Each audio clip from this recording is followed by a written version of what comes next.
Corrigé du brevet de mathématiques, session 2023, Métropole, exercice numéro 3, QCM. Dans une classe de 25 élèves, 60% des élèves sont des filles. Combien y a-t-il de filles dans cette classe? Le nombre de filles est égal à 60 divisé par 100 multiplié par le nombre d'élèves, c'est-à-dire 60 divisé par 100 multiplié par 25, ce qui nous donne 15.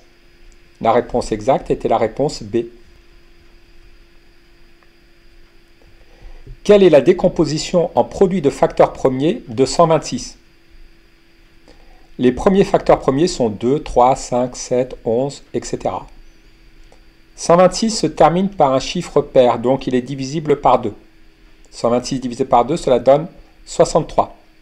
63 n'est pas divisé par 2 puisqu'il ne se finit pas par un chiffre pair. Par contre, la somme des chiffres qui le composent, 6 plus 3, 9, est un multiple de 3, donc il est divisible par 3. 63 divisé par 3, cela nous donne 21. 21 est divisible par 3 puisque 2 plus 1 font 3. La somme des chiffres qui le composent est un multiple de 3. 21 divisé par 3, cela nous donne 7. 7 est un nombre premier. Il n'est divisible que par lui-même ou par 1. 7 divisé par 7, cela nous donne 1. La décomposition de 126 en facteurs premiers est 2 multiplié par 3 multiplié par 3 multiplié par 7, ou encore 2 multiplié par 3 puissance 2 multiplié par 7. La réponse correcte est la réponse C.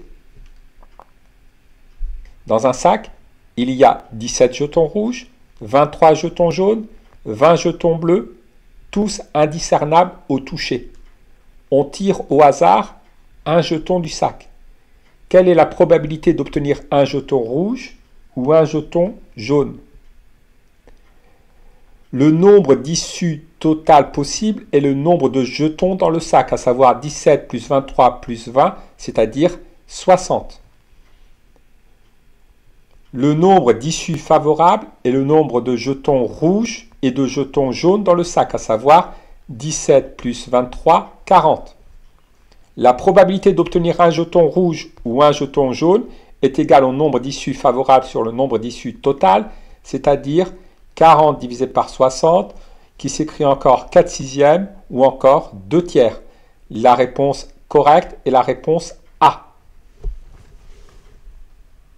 Sur l'octogone régulier à l'écran, quelle est l'image du segment DC par la rotation de centre O qui transforme A en D?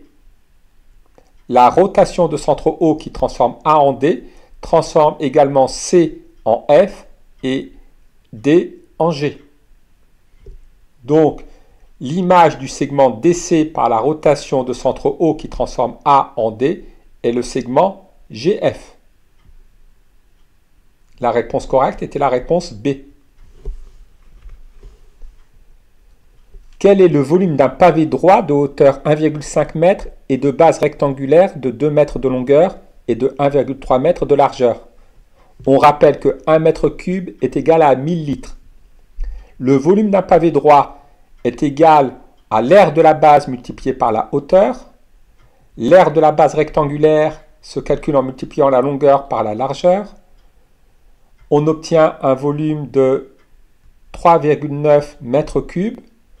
On multiplie par 1000 pour l'avoir en litres. Cela nous fait un volume de 3900 litres. La réponse correcte était la réponse B.